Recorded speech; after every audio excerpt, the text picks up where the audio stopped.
A continuación, para dar inicio a la exposición, quisiera presentarles al expositor que nos acompaña el día de hoy. Su nombre es Francisco Maffioletti. Es psicólogo y perito forense, máster en psicología clínica, legal y forense de la Universidad Complutense de Madrid, España. Es doctor en psicología de la Universidad de Buenos Aires, Argentina, además de ser diplomado en Derecho de la Familia de la Universidad Alberto Hurtado de la Facultad de Medicina de la Universidad de Chile. Dicho eso, les deseo una muy buena jornada y les dejo con Francisco para que puedan iniciar con la presentación. Bueno, muy buenas tardes a todas y a todos. Es un gusto tener un espacio para compartir con ustedes. Quería Pilar, muy buenas tardes. Eh, Qué gusto verla por acá. Bueno, vamos a hacer muchos. Ya somos casi 250 y el tiempo se nos va a hacer muy poco, ¿sí? La idea hoy día es poder, y no podía ser más pretencioso que eso, dar una pincelada general respecto de lo que es el peritaje, sus implicancias, porque esta introducción está muy orientada a poder introducir en todos los contenidos que se van a ver posteriormente en el diplomado, ¿no? Así que, sin más, la gente que me conoce sabe que yo prefiero hablar e ir estructurando un discurso a medida que voy hablando, que ceñirme mucho al PPT, pero los PPT en general son muy gráficos y ayudan a ir recordando también de mejor manera. Y he preparado uno especialmente para el día de hoy que espero que les guste. Hay muchos PPT distintos, este es el que les traigo yo hoy día, ¿no? Deme un segundito que tengo que mover esta barra ahí. Ya. Se ve, ¿cierto? ¿Ustedes ven el PPT? Sí, vale, muchas gracias. Y bueno, un gusto también tener gente de todo el país. eh, y esta es una vía importante por la cual podemos comunicarnos y que sin ello no sería posible tener gente de Freire, de Valdivia, de Quilicura, de Chiloé, Curicó, Valparaíso, Maule, en fin, Iquique, desde Lima, Perú, buenas tardes, La Serena, bueno, es una gran cosa. Em, el seminario se titula, como ustedes ven ahí, El peritaje psicosocial forense en Chile. Estoy un poco lento porque estoy moviendo unas barras acá para poder empezar ordenadamente.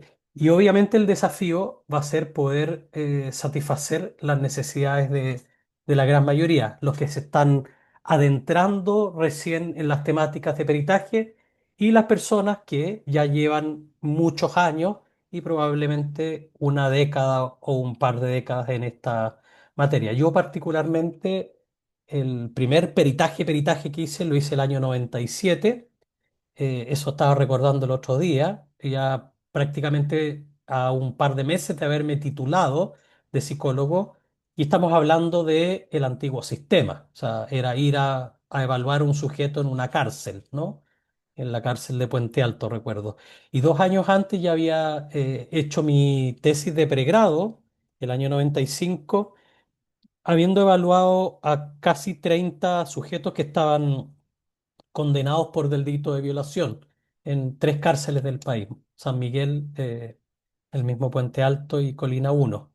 Por tanto, eh, tampoco es tan sumable, digamos, esa experiencia, porque el peritaje en Chile ha ido cambiando mucho y uno de los principales eh, impulsores de lo que actualmente se entiende por peritaje psicosocial o psicojurídico desde la especialidad nuestra de los psicólogos es la reforma procesal penal del 2000 en adelante, y finalmente desde el 2005 en adelante las cosas han cambiado mucho.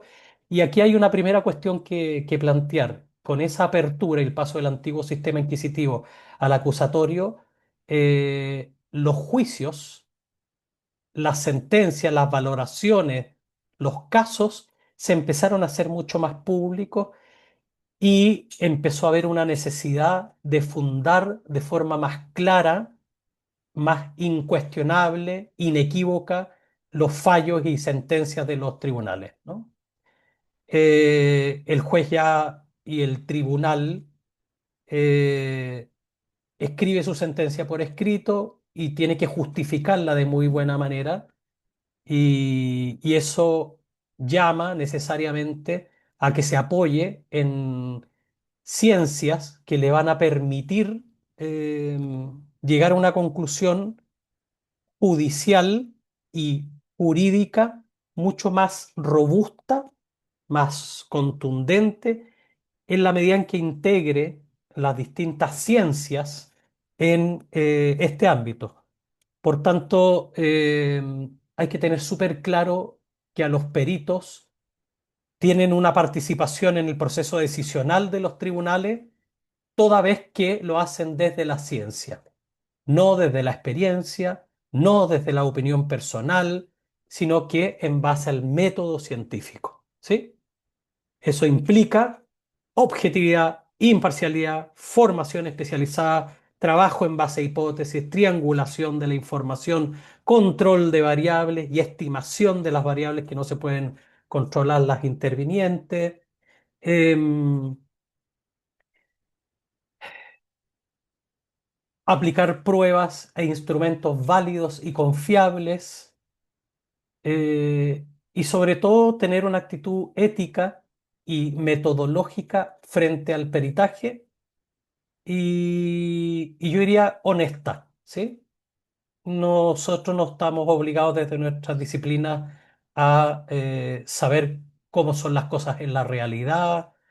Tenemos modo de aproximarnos, tenemos en algunos casos trabajo con el sesgo, controlamos el posible error, ¿cierto? Y llegamos a las conclusiones que podemos llegar con el nivel de certeza y seguridad que podemos. Y todo eso hay que explicarlo y hay que ser muy sincero y honesto, ¿no?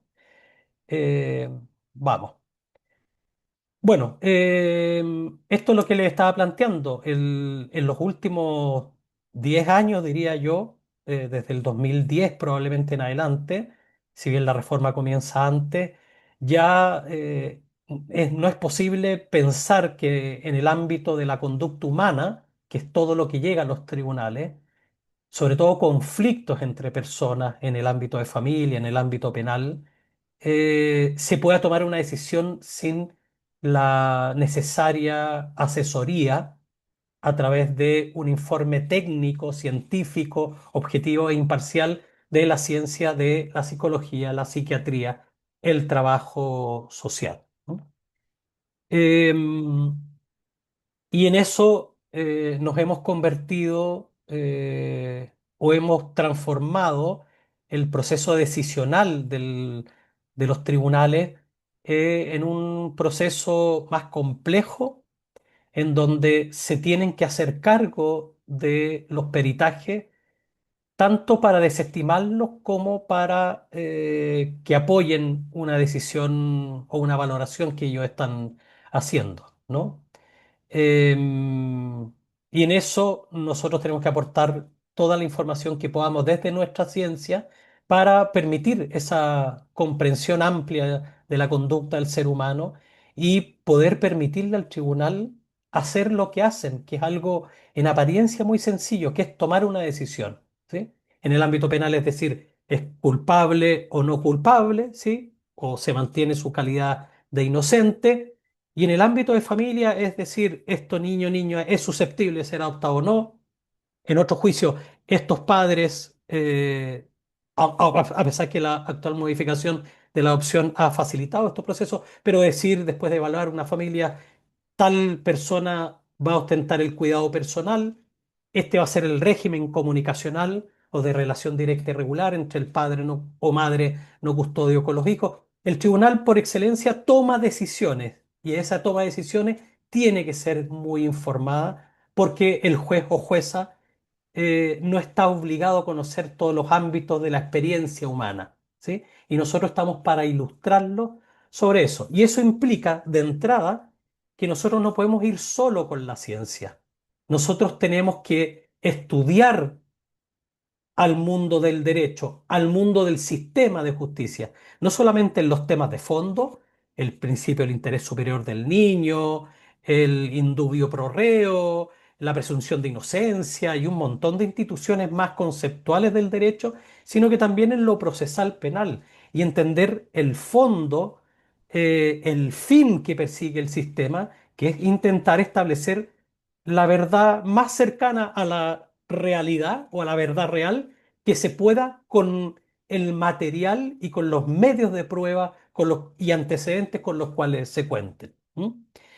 Em, Tampoco es un diagnóstico individual que realizamos, a los trabajadores sociales les queda mucho más claro, pero a veces en la psicología, sobre todo cuando se viene desde lo clínico, hay una suerte de foco, digamos, en el factor individual, el sujeto mismo. En realidad aquí hay un contexto global donde pasan las cosas, sobre todo en el ámbito de tribunales de familia, donde hay que analizar los vínculos, las relaciones interpersonales, la historia del sujeto, cómo se relaciona con otros, etcétera, para poder, a partir de eso, y con base a una pregunta muy concreta que nos formulan, que la llamamos pregunta psicolegal o sociolegal o médico-legal, dependiendo de la ciencia que se invite a que participe de este proceso, a la luz de todo ese contexto, esa pregunta puede ser respondida integrando todos estos ámbitos, ¿no? Entonces, hay un ámbito legal que nosotros tenemos que conocer, hay un ámbito judicial también que tiene reglas, que tiene formas de proceder, tiene tiempos, tiene ritos, ¿cierto? Y también hay un ámbito propio de nuestras especialidades que no puede ir así tal cual es como ciencia pura, como psicología, como trabajo social o psiquiatría, sino que tiene que haberse especializado, en el caso de la psicología, en la línea de la psicología jurídica forense para poder responder de mejor manera en este ámbito. Y yo les diría, para decirlo como más cercanamente, coloquialmente, para no hacer el loco en este contexto, ¿sí? Y no es que uno vaya a ser el loco, si eso probablemente no sería mucho problema, es que más que ayudar a la toma de decisiones, muchas veces cuando van profesionales de determinada ciencia que no tienen el conocimiento y la especialización, más que ayudar, eh, hacen lo contrario, ¿sí? Eh, y eso es muy grave desde el punto de vista que detrás de cada una de estas evaluaciones, peritaje, hay personas, los intervinientes, las víctimas, los imputados, los padres, los niños, los abuelos, los tíos, en fin, que se ven afectados en sus vidas por las decisiones que se toman en el ámbito judicial. Y aquí quiero ser muy claro también, en este ámbito, no solamente las víctimas, sino que también los imputados gozan plenamente de derechos y están en las mismas condiciones en tanto seres humanos, que tiene que ver con una perspectiva em, de derechos humanos, tiene que ver con una perspectiva ético-disciplinar, ¿cierto? Que vamos a ver más adelante si alcanzamos, y también la perspectiva de género también viene más adelante, es importante tenerla para equiparar las cosas y contrario a lo que se piensa, tratar de tratarlos a todos, de corregir los errores, ¿sí? Bueno, el peritaje implica, está en el artículo del Código Procesal Penal 314, 315 y siguientes, pero principalmente el 314 y 315 definido, y en la Ley de Tribunales de Familia, la 19.968, en los artículos 45, 46 y siguientes, ¿sí? O sea, lo primero que tiene que saber un perito es cómo definen el peritaje desde el ámbito en que están pidiendo el peritaje, ¿sí? ¿Qué significa para ellos? ¿Qué esperan? Y también no solamente expectativas, sino que cuáles son las exigencias. Y como todo medio de prueba, aparte de ser pertinente y necesario, porque si es sobreabundante, chao, si no es pertinente, no es, que no venga a hacer ruido acá y ocupar espacio, tiene una serie de requisitos que ya les adelanté algunos, como que sea un conocimiento especializado, que sea objetivo, imparcial y hecho por una persona idónea, ¿sí? Y además, cada vez se utiliza más la prueba pericial. Ahí pone ahí haciéndose un uso más intensivo y que cada vez más relevante respecto de esta prueba, ¿no?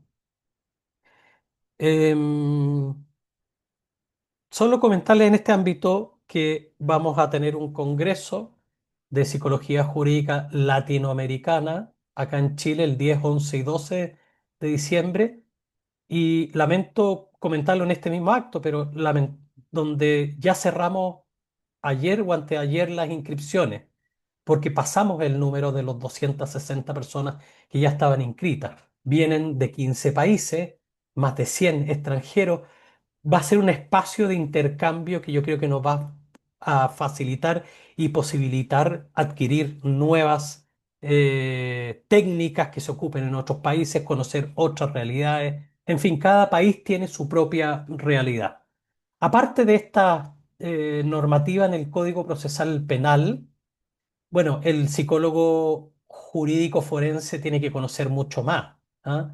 Tiene que conocer el artículo 351 respecto a la reincidencia, tiene que conocer del Código Penal el artículo 69 que tiene que ver con el daño, su magnitud y extensión, tiene que conocer el artículo 1 qué es delito, el artículo 10 cuáles son las causas de inimputabilidad, como la locura, demencia, el agrado de autoría en el hecho, autor cómplice encubridor, el grado de desarrollo del delito, tentativa, frustrado, consumado, en fin.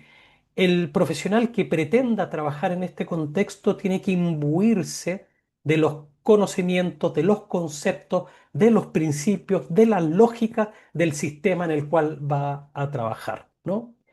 Pero aparte, hay un elemento que es súper importante y más cercano a nosotros que tiene que ver con la normativa técnica que la ley orgánica le confiere al Servicio Médico Legal de Chile. Y le dice, usted como organismo va a definir el estándar pericial, cómo se hacen las cosas y cuáles son los principios de los peritajes que tienen que seguir todos los peritos del país, ya sean públicos o privados. Y el médico legal lo ha trabajado desde hace varios años ya mediante una guía, que es una guía normativa técnico-pericial que la saca el Ministerio de Justicia como una resolución exenta y que la primera salió el 2009, la segunda y se perfeccionó incorporando a los trabajadores sociales el 2015, después el 2018 y tenemos la del 2020 que ya es la última que se tuvo que agregar un pequeño inciso el 2022 porque estábamos en pandemia y se incorporó lo que es la evaluación pericial a distancia, que era la única manera de seguir operando con el sistema de justicia, pero en su texto prácticamente es la del 2020, si bien la del 2022 es la última formal, ¿no? Y hay otra serie de guías, de lineamientos técnicos para evaluar credibilidad del testimonio, para evaluar daño y orientaciones para evaluar habilidades o competencias parentales en familia, riesgos de distintos tipos, tanto en el imputado como en las víctimas, dije daño, ¿cierto? Imputabilidad, inimputabilidad, etcétera. Bueno, eso ya lo planteé, la ley 19.968, los tribunales de familia. Em, el peritaje psicológico en general va a tener que ver con el ámbito mental, psíquico, ¿cierto? O psicológico de la persona. cómo está la persona el día de hoy, cuánto se afectó, cuáles son los síntomas que padece, si es que esos síntomas configuran, de acuerdo a los manuales internacionales, el DSM-5R y el CIE-11 de la Asociación Psiquiátrica Americana y la Organización Mundial de la Salud respectivamente, si llegan a configurar estos síntomas un síndrome, evaluar la capacidad cognitiva o intelectual, la capacidad afectiva o emocional, la capacidad vincular o relacional, en la capacidad de adaptación social y todas las capacidades que sean relevantes en el sujeto en todos los distintos planos de su vida, en el plano de su familia nuclear, familia extensa, en el plano laboral o escolar, en el plano de las amistades, en el plano de las relaciones de pareja, en el plano, en todos los planos de la vida de un sujeto, ¿no? Y el peritaje social es un gran aporte complementario, en tanto tiene una mirada especializada en el sujeto en red, diría yo, ¿no? En su historial familiar, económico, comunitario. eh, y hay también hay todo un camino de especialización que se ha ido volviendo más intensivo en los últimos años, ¿sí? Y hay más campo de formación, etcétera. Probablemente no quiero entrar en cada una de estas valoraciones porque mi idea es llegar a eso de las 9 y después tener una pequeña suerte de diálogo, si es posible, con más de 300 personas, pero está pensado un par de preguntas, dos o tres, ¿sí? En las víctimas, uno de los principales evaluaciones son las de daño y las de testimonio. Y una tercera, diría yo, las de personalidad, ¿sí? O forma de ser. Y también las evaluaciones de vulnerabilidad. Perdón, voy a ir leyendo porque no me gusta alejarme demasiado del... ¿Se puede tener acceso a la guía mencionada del Ministerio de Justicia? Sí, absolutamente. Usted busca, Loreto, guía normativa técnico-pericial, salud mental, servicio médico legal y la va a encontrar en la web. ¿Sí? Ojo con la versión, porque siempre es importante eso, lo mismo que con las leyes. Cuando busque una ley en Google, siempre vaya a uno de los primeros que aparece, que es la Biblioteca del Congreso Nacional, la BCN o Ley Chile, que son los que tienen la última versión actualizada y no una de hace 8 o 15 años, ¿sí? Eh, Podemos tener acceso a la guía ya que no es ideología. Valeria me dice, no es ideología el género, por favor. No, no sé si alguien habló más arriba. Yo hablé de enfoque, género, perspectiva, pero está bien, parece que alguien había comentado. Eh, Ok, vamos, sigamos. En lo que es la evaluación de imputados, esto va a depender de la teoría del caso de cada una de las partes, ¿no? De la estrategia que tenga la defensa, de lo que sea más idóneo para armar una defensa informada. em, con el imputado y eso implica, en algunos casos, desde pretender que sea, que no fue el sujeto, que el sujeto fue, pero tenía unas determinantes respecto a su cognición o capacidad de entender lo hecho, o respecto de su control de impulso o conducta, que podrían disminuir la responsabilidad hasta una eximente completa en los casos de locura, demencia o algún otro tipo de afectación que comprometa gravemente la capacidad cognitiva evolutiva, ¿no? También evaluar la historia vital del sujeto, sus padecimientos, sus historias de atención, su capacidad de conciencia, en fin, de conciencia del delito, de enfermedad.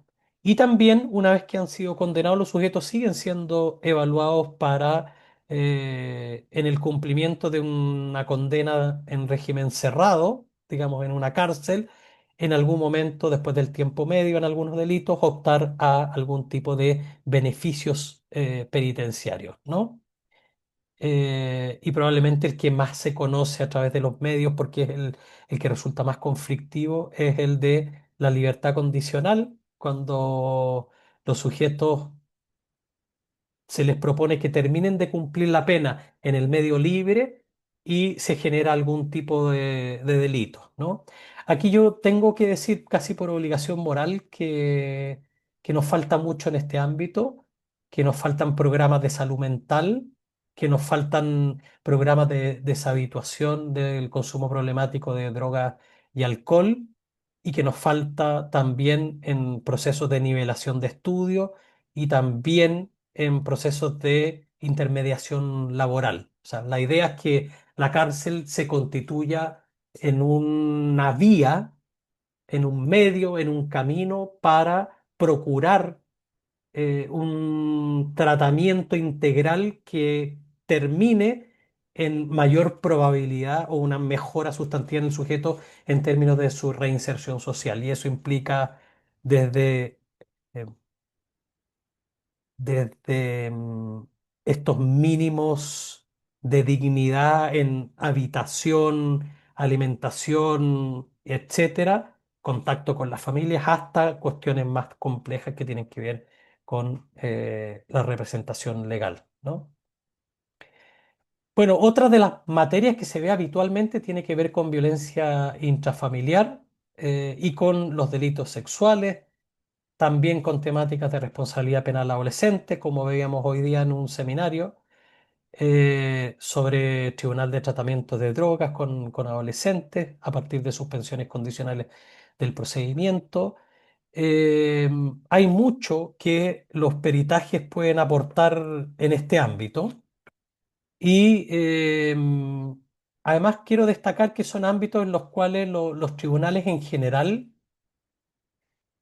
no podrían tomar las decisiones que toman hoy día sin este asesoramiento por parte de la ciencia psicológica, del trabajo social, de la psiquiatría, que me refiero estrictamente a estos, pero hay todo otro ámbito de otros peritajes de disciplinas más vinculados a la criminalística, a la fotografía forense, a la planimetría forense, a la dactiloscopía, a peritajes documentales, en fin, ¿no? Em, s- Siempre me voy a quedar con las ganas y con la sensación de que tenemos que ir un poco más atrás y entender que todo lo que estamos hablando, de alguna manera, estamos de acuerdo, Tamara, que llegan, una vez que cumplen la condena, al mismo ambiente de donde salieron. Eh, mm, ya, no sé qué preguntas van para mí en el chat y qué preguntas van para los otros, pero los que quieran realizar la práctica, que estén en esa etapa de formación, idealmente que lo puedan hacer en algún organismo público, eventualmente uno privado, si es que consiguen que esté vinculado a estas materias, que son las que hemos mencionado, como, por ejemplo, es muy típico y clásico empezar en un programa proteccional, ¿cierto? De reparación de maltrato, de intervención especializada, en la OLN, las oficinas locales de niñez que vienen a reemplazar las OPD a nivel municipal, en temas de adopción, está la Fundación Chilena para la Adopción y otras instituciones que trabajan con eso. Si puede conseguir una práctica en los propios tribunales de familia, o en fiscalía, o en las policías.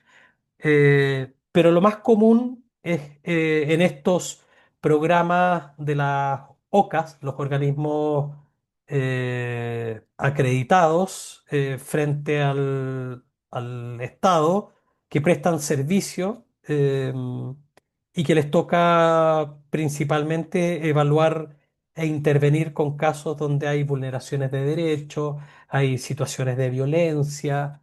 Ahora, este es un ámbito que es bastante duro en términos de sus contenidos y de lo que uno observa, ¿sí? A mí me toca también supervisar hace 25 años a alumnos que hacen práctica para titularse y la verdad es que es una inmersión un poco violenta en una realidad que es bastante dura, ¿sí? Tatiana, yo creo que le voy a poder dar la palabra en 20 minutos más, no, porque así me lo plantearon como dejar las preguntas para el final para poder ir cerrando y yo quiero, más que cualquier otra cosa, tener un diálogo con ustedes, ¿no? Así que si es tan amable usted de poder como guardarla, la vamos a tener en consideración. Em, y lamentablemente hay mucho maltrato eh, entre las parejas, a los niños, hay mucha negligencia. Estos días estábamos hablando de este fenómeno de explotación sexual de niños, niñas y adolescentes, lo que se llamaba prostitución infantil antes, con un concepto bastante poco afortunado, pero que está muy presente a nivel nacional y que los organismos públicos tratan de abordar estas temáticas, pero no da abasto. Nosotros trabajamos en general con temas de violencia y con temas de conflicto, ¿no? Son los casos que cuando usted se pelea con un vecino o con alguien en la calle y le grita, discúlpeme, huevón o estúpido, hasta ahí llega el conflicto. Pero si uno le pega a otro, ya ahí tenemos un delito de lesiones. O se le dice a alguien te voy a matar, tenemos un delito de amenaza. Por tanto, hay miles de situaciones sociales donde hay fricción, roce, conflicto, y no todo llega al sistema penal ni al de familia. Hay familias que se separan y de común acuerdo, no sé cuánto les va a durar, pero determinan, ya tú te quedas con la casa y con los niños, yo voy a aportar tanto mensual, eso es como un mundo ideal, digamos, ¿no? Pero cuando eso falla, cuando todos los mecanismos sociales de, de resolución de conflictos, de composición de las relaciones fallan, tiene que entrar el Estado a través de estas estructuras, que es el Poder Judicial, que son los tribunales, que es la Fiscalía como ente autónomo de los tres poderes, es la Defensoría Penal Pública, etcétera, a mediar y tratar de resolver. Lo ideal es tener condiciones sociales, culturales, que hagan menos propicio el delito, ¿no? Hoy día tenemos 1.750.000 denuncias anuales en Chile, 2024, 1.750.000, de las cuales 150.000, 170.000 son por BIF, violencia intrafamiliar, y todas las categorías que comprende, 50.000 por delitos sexuales, de los cuales 40.000 van en contra niños, niñas y adolescentes, lo cual da como 108 niños al día. Es un número. Es un número que es eh, para preocuparse, para pensar que esto ya es un problema de salud pública, ¿no? Em, Homicidios hay 5, 6. Y si hablamos de los que están en grado de frustrado o tentativa, llegamos a 8 aprox. ¿M? Lo cual es una cifra baja para América Latina, pero obviamente como sociedad tenemos que aspirar a que haya lo menos posible, ¿no? Y nunca conformarse con... Entonces estamos hablando de un ámbito bien complejo, 35.000, 37.000 casos anuales de responsabilidad penal adolescente, eh, que representa un grupo pequeño, entre un 3 y un 5% de los adolescentes que hay en el país, pero que implica también medidas de educación, medidas de prevención. Y esto lo hago ver porque no solamente hay que evaluar en el ex post, sino que la psicología, el trabajo social debieran entrar en un diálogo con todo el sistema, con el legislador, yendo a comisiones en el Senado cuando se discuten proyectos de ley que son relevantes para las personas, em, en los colegios. en las campañas sociales, en los medios de comunicación, qué es lo que se está transmitiendo, y en las políticas públicas en general en todas estas materias, ¿no? No solamente pensemos nuestro potencial como profesionales al servicio de la administración de justicia, sino que también de manera un poco más abstracta como profesionales al servicio del diseño social, precisamente para evitar que lleguen a este tipo de situaciones que nos toca evaluar después pericialmente, ¿no? Fracturas, conflictos graves, gravísimos, y delitos en general. Em, Y hay mucho más campo, aparte del penal y de familia, está todo el ámbito laboral y todo el ámbito civil, donde también podemos apoyar en un montón de decisiones a las instituciones, a las empresas, donde hay violencia institucional a propósito de la ley Karin. Hay algunos colegas que ya están trabajando en hacer intervenciones en instituciones y todo eso hay que potenciarlo y desarrollarlo. Y una de las cuestiones principales de la ley Karin tiene que ver con la prevención. Por supuesto que hacerse cargo después cuando ya suceden los hechos y hay denuncias, pero sobre todo a nivel preventivo y de cultura institucional. Pasa lo mismo a nivel macro, ¿no? Bueno, en el ámbito de familia, los peritajes que van a orientar o ayudar a la decisión del juez. No voy a entrar en este momento a hablar sobre los criterios que tiene el mundo judicial y jurídico, como algo distinto, el judicial son los tribunales y el jurídico es el derecho sustantivo de fondo, pero tienen criterios para darle peso o no a algunos peritajes, y para ver si les aportan su decisión. Pero cuando tenemos a una familia, hay que ver, evaluar a los padres, padre-madre, evaluar a los niños, el vínculo entre los niños, el vínculo entre los niños y cada uno de los padres, las capacidades de esto, el mayor bienestar del niño. Y ahí tenemos otro artículo que es el del Código Civil, el 222 en adelante, particularmente el 225, 2, que orienta un poquitito cuáles son los criterios judiciales para tomar estas decisiones.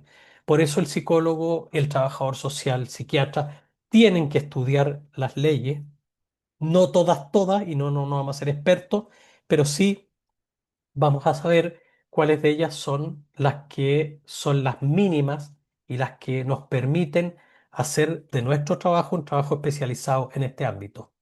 Hoy día estamos trabajando desde el Colegio de Psicólogos, hay un departamento de especialidades que se formó hace un par de meses y somos un grupo de 7 u 8 que estamos en el área de especialidad psico, eh, jurídica y forense. Yo estoy coordinando ese equipo, pero hay personas que de la Portales, de la Católica, de Santiago, de la de Valparaíso, que hay alguien de Coyhaique, alguien de Concepción, que queremos establecer estándares de formación, estándares de actuación en miras a una posible acreditación. Es una invitación además abierta a gente que está colegiada con sus cuotas al día, colegiada sin sus cuotas al día y no colegiada. Todos pueden participar. La única exigencia que hay que aclarar de entrada es que a los colegiados con no cuota al día y a los no colegiados se les pide que en un periodo de 6 meses regularicen la situación para poder continuar trabajando. Pero en principio estamos tratando de aportar a lo que se podría venir más adelante, que tiene que ver con que yo creo que es difícil, ¿ah? España, eh, y otros países están tratando de hacerlo, de transformar esto en especialidades reconocidas desde el punto de vista del Estado. Y eso significa credenciales en formación y también idealmente que haya un pago que esté un poquitito más bien remunerado por el hecho de tener esta especialidad. De alguna manera, en los programas de atención especializados, eso ya sucede un poquitito, ¿sí? Pero el compromiso de los colegas que trabajan en este ámbito es tan grande y es tan desgastante que hay un tema ahí en la remuneración que tendría que mejorar. Yo le estoy planteando algunos como puntos, nudos críticos, digamos, ¿no? En general, las fases del peritaje son muy simples, ¿no? Aquí depende si es tribunal de familia, penal, civil o laboral, pero en general te hacen una solicitud. Hoy día hay peritos de cortes de apelaciones, que son peritos que en algún momento requerían haberse titulado hace 3 años. Hoy día hemos subido el estándar hace 3 años o 4 años atrás a que tenga 5 años de titulado, más una formación especializada y puedes pasar a formar parte de un listado de peritos a nivel nacional en todas las ilustrísimas cortes de apelaciones del país. Em, y donde te pueden requerir para un caso que se solicite peritaje. Tú recibes en la solicitud, estudias los antecedentes, en familia haces un... eh, ay, documento de... Se me cruza acuso recibo. Bueno, un documento formal que dice una acepta cargo. En lo penal hay que en las partes, porque el tribunal no pide, sino que son las partes, salvo en el proceso de investigación el juez de garantía ante una eventual inimputabilidad del sujeto, podría pedirle al médico legal o al Horvitz, pero en general, o al Felipe Pinel.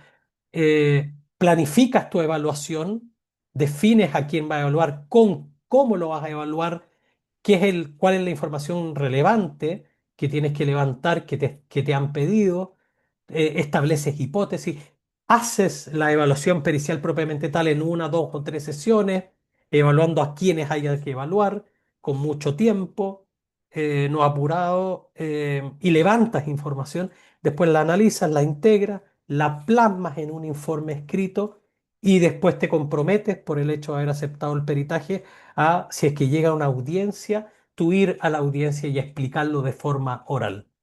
Cada una de estas explicaciones o deposiciones en una audiencia de juicio son prácticamente un mini examen de grado, ¿no? Son muy complejos, los que tienen experiencia saben, sigue siendo siempre estresante porque uno sabe lo que está en juego, las decisiones respecto a la vida de las personas, y son en general procesos muy adversariales, ¿no? Procesos donde hay dos intereses que están en pugna. En el ámbito penal es mucho más claro, porque está la víctima, el imputado, sus familias, sus abogados, que quieren cada uno ganar el caso, ¿no? Y durante el diplomado ustedes van a poder ir estudiando tanto técnicas como estrategias para hacer la evaluación, para defender en el juicio, etcétera. Voy a tratar de ir cerrando un poquitito. La estructura del informe pericial está definida en el artículo 45 de la Ley de Tribunales, 46 de la Ley 19.968 de Tribunales de Familia y en el 315 del Código Procesal Penal, que es la identificación de la persona, objeto, cosa, el tribunal, la causa, el número RIT, RUC, etcétera.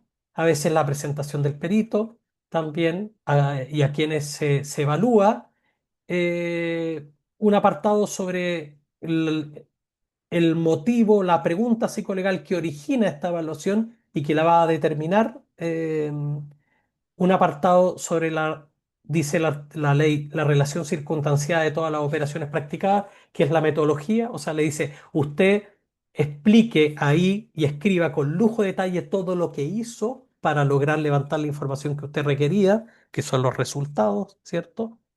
Que derivan de la aplicación de las metodologías, que son entrevistas, aplicación de pruebas, test, instrumentos de distinta naturaleza.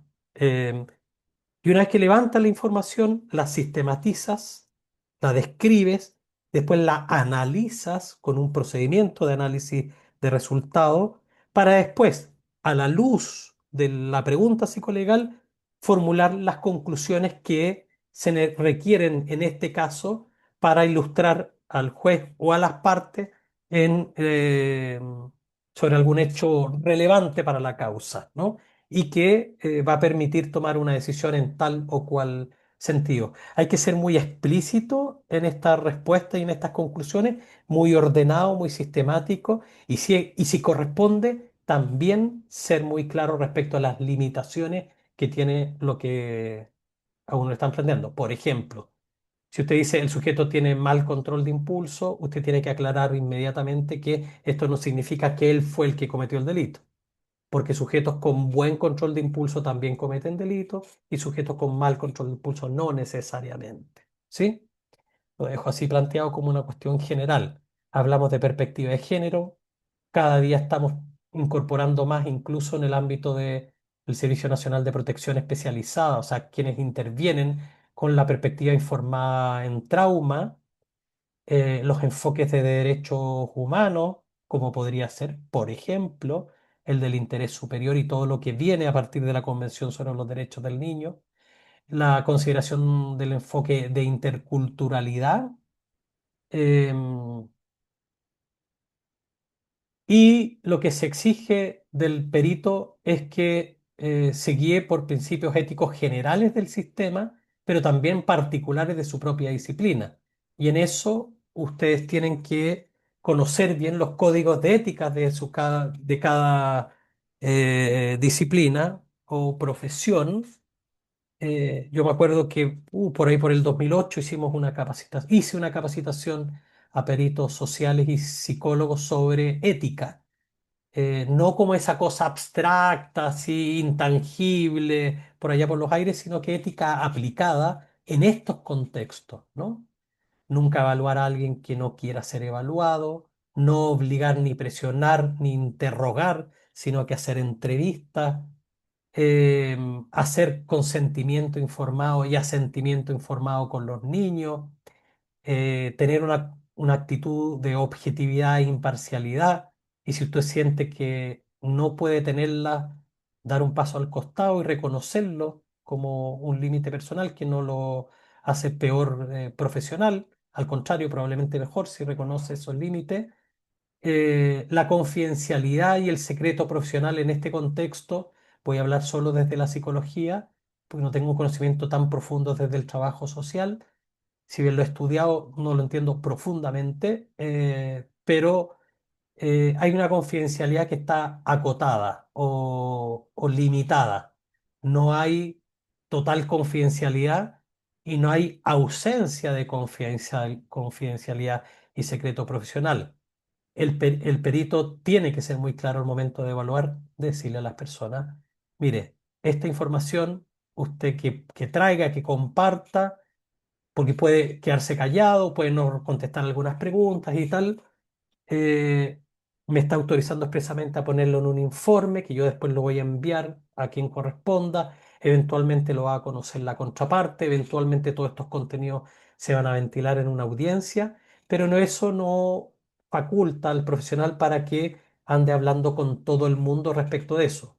Por eso una confidencialidad acotada, porque no corre para el sistema y para el contexto en que se evalúa, porque tiene que explicitarse todo esto, pero para todo lo hacia afuera corre, ¿no?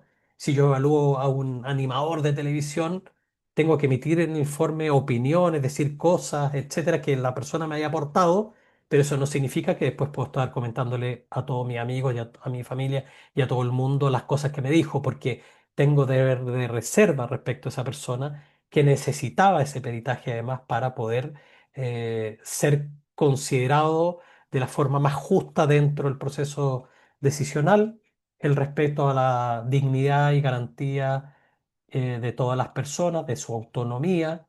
Si alguien dice no quiero colaborar con su peritaje, está perfecto, muchas gracias.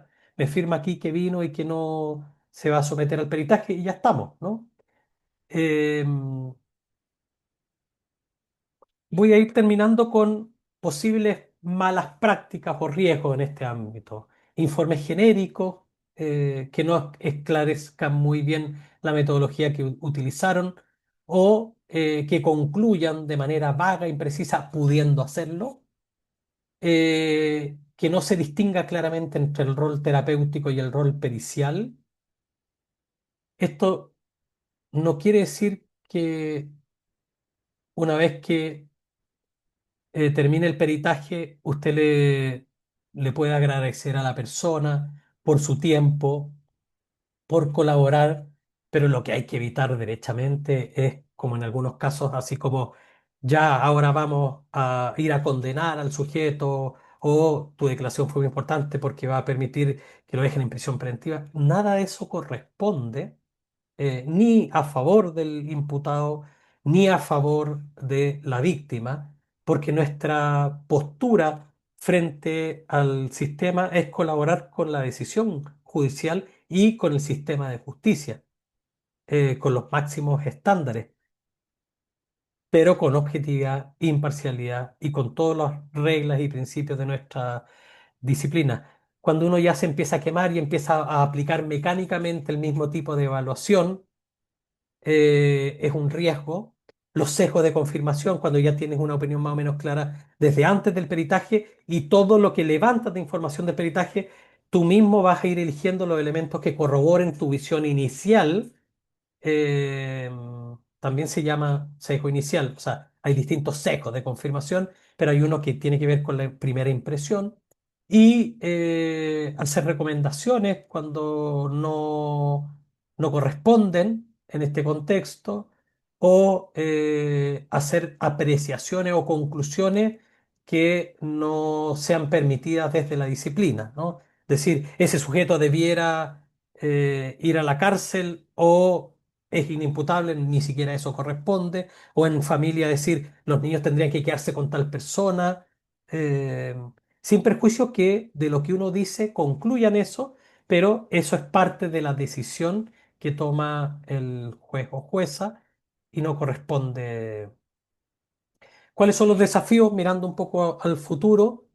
Establecer estándares, yo creo que eso le corresponde al servicio médico legal hoy día, en base a estándares internacionales y hemos trabajado afortunadamente harto eso. Les voy a mostrar un pequeño resumen que hice. Obviamente el tiempo no nos alcanza, pero quizás después lo vamos a abordar. Articular adecuadamente todas las instituciones del sistema para darle una mejor respuesta a los usuarios, víctimas, imputados o niños, niñas, padre, madre, etcétera, familias adoptantes, que los tiempos sean más ajustados y ya tenemos súper claro dónde están estos conflictos hoy día. Hay causas que en donde a la víctima la evalúan o intervienen 2 años después y eso no puede ser, ¿no? Em, Difundir las buenas prácticas y asumirlas y tener una perspectiva de derechos humanos, que eso beneficia a todos, no solamente a algunos, ¿no? Entonces, para llegar a fortalecer el sistema, crear protocolos, ir en la línea de la acreditación, obviamente de la formación especializada, que es a lo cual ustedes están optando en la medida en que manifiestan con esta asistencia el interés en el diplomado que ya damos hace muchos años y que hay muy buenos profesores. Y aparte de la formación inicial o especializada, la necesaria formación continua, ¿sí? No basta con haber hecho un diplomado en algún momento, no basta con haber hecho un magíster, sino que cada vez y cada año seguir formándose idealmente en nuevas estrategias, nuevas herramientas que le permitan a ustedes otorgar un mejor servicio a este sistema que tanto lo requiere. Bien, son las 9.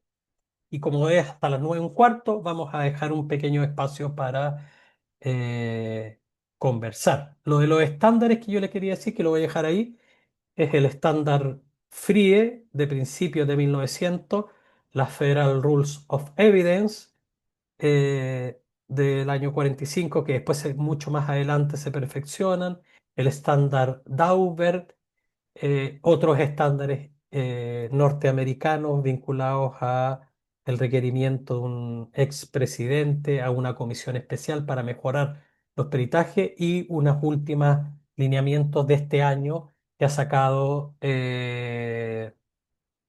el, el Sistema Internacional de Normalización y Estandarización, ISO, ¿m? Específicamente para temas periciales. Bien, si quiere dirigir usted, Javiera, ordenar un poquitito la... Voy a dejar de compartir, si les parece. Ok. Muchas gracias, Francisco. Les comento, tenemos hartas consultas, sabemos que las presentaciones ahí generan hartas preguntas, pero tenemos tiempo para tres, así que vamos a ir en el orden en el cual levantaron la mano. Partiríamos con Yesenia.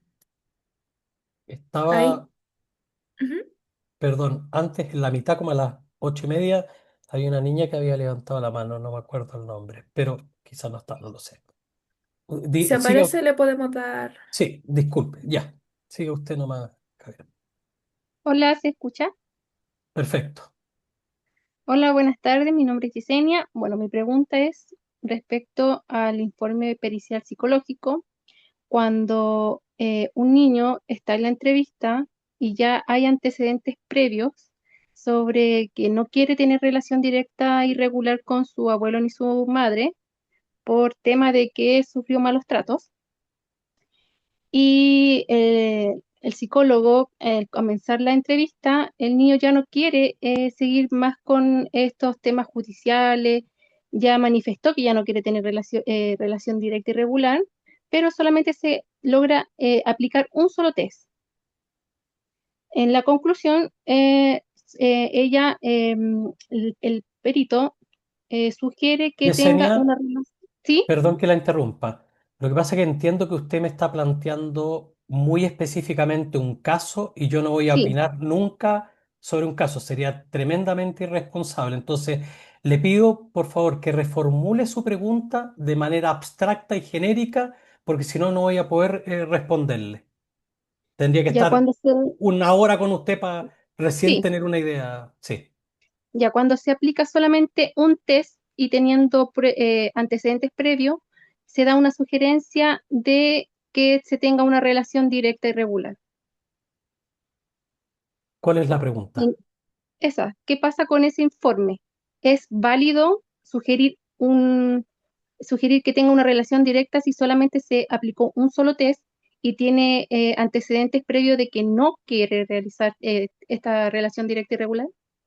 Vale, yo me voy a tomar la libertad eh, de no responderle su pregunta porque entiendo que va muy dirigida a un caso en particular en el cual usted está trabajando, que puede ser eventualmente lo de la contraparte, y yo no me voy a comprometer con eso. Ahora, lo que sí le puedo decir a propósito de lo que la escucho es que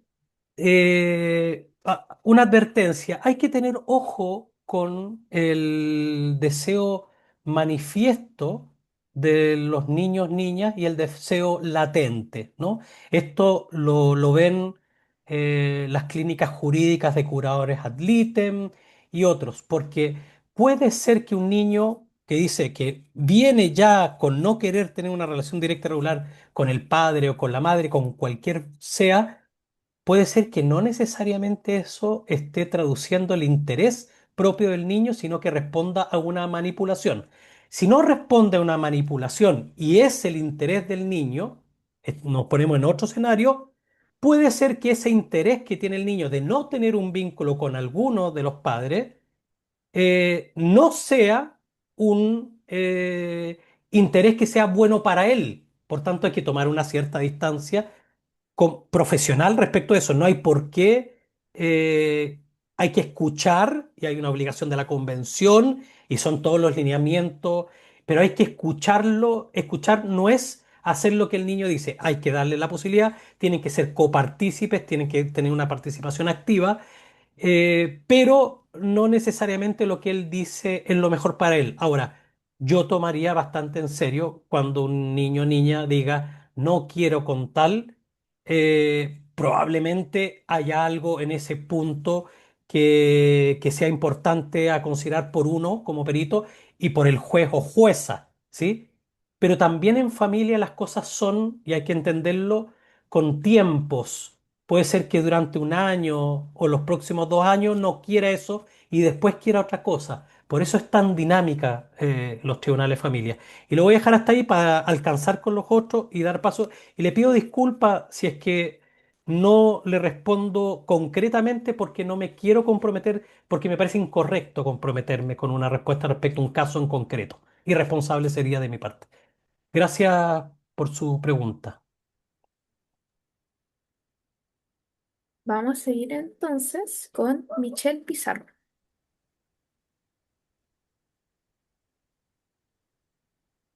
Hola, ¿me escucho bien? Sí, perfecto. Bueno, yo soy todavía alumna universitaria, estoy previa a hacer mi práctica. Si mi pregunta no sé si es tan elaborada como la que le hicieron anteriormente. A mí me gustaría saber, porque bueno, usted dijo que se realizan como pruebas psicométricas, me gustaría saber cuáles son como las que más se usan habitualmente, como para poder manejarlas mejor. Y en el tema de las evaluaciones que se hacen, es como siempre desde una mirada más sistémica, ¿o no? Vale. Aprovecho de colar dos preguntas. Sí. Eh, Entenderá que la primera pregunta es de respuesta larga, ¿no? Porque es compleja, es muy genérica y amplia, ¿sí? Pero lo que tengo que decirle es, en el diplomado van a ver todo eso y se las van a enseñar. ¿Por qué? Porque depende si usted está evaluando a un adolescente infractor, si está evaluando a una víctima menor de edad, incluso menor de 10 o a menor de 18, o si está evaluando un adulto, si está evaluando imputado, en fin. Le voy a responder genéricamente. Lo ideal en este contexto, más que en el contexto clínico, es ocupar instrumentos que estén validados y que tengan normas y baremos claros. La validez de un instrumento es algo muy importante porque no es ni más ni menos que el instrumento mida lo que dice medir, ¿sí?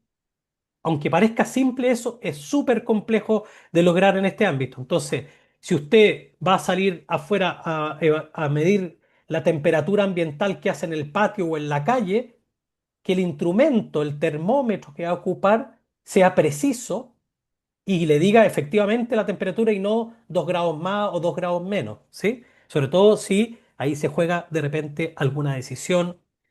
En general, los estándares internacionales los que los mencionaba, el Free, Dauber, Federal Rules of Evidence y otros, establecen como requisitos que, sobre todo para pruebas nuevas o desconocidas, dice, cualquier peritaje que llegue, primero debe ser una metodología utilizada por el cuerpo disciplinar al cual está adscrito el perito. O sea, si yo llego con el MMPI 3, que es lo que se está utilizando hoy día en Estados Unidos, o el BICE o el BIS o el Bender o cualquier prueba neuropsicológica, que esa la ocupen y la valide la psicología, ¿cierto? Que hayan publicaciones, que usted tenga formación en ella, no solamente que la prueba, ojo ahí Michelle, sea buena, sino que usted tenga formación. Un bisturí es un instrumento de precisión en una sala de operaciones y sirve para abrir telas muy delgaditas a un experto. Si usted me mete a mí a abrirle el pecho o hacerle una incisión en la aorta a una persona, probablemente me lo voy a cargar, ¿sí? El instrumento es bueno, extraordinario, pero usted lo puede ocupar para matar o para hacer un bien. Entonces, preocupémonos que el instrumento sea extraordinario, que tenga validez, confiabilidad, que sea aceptado por el cuerpo disciplinar, pero además que el profesional tenga la formación y expertise y la práctica adecuada en ese instrumento en particular, y además que ese instrumento sea idóneo para ese contenido específico que le pidieron, ¿sí? Entonces, hay una serie de requisitos ahí que le dejo. Y la segunda pregunta que usted me alcanzó a colar era,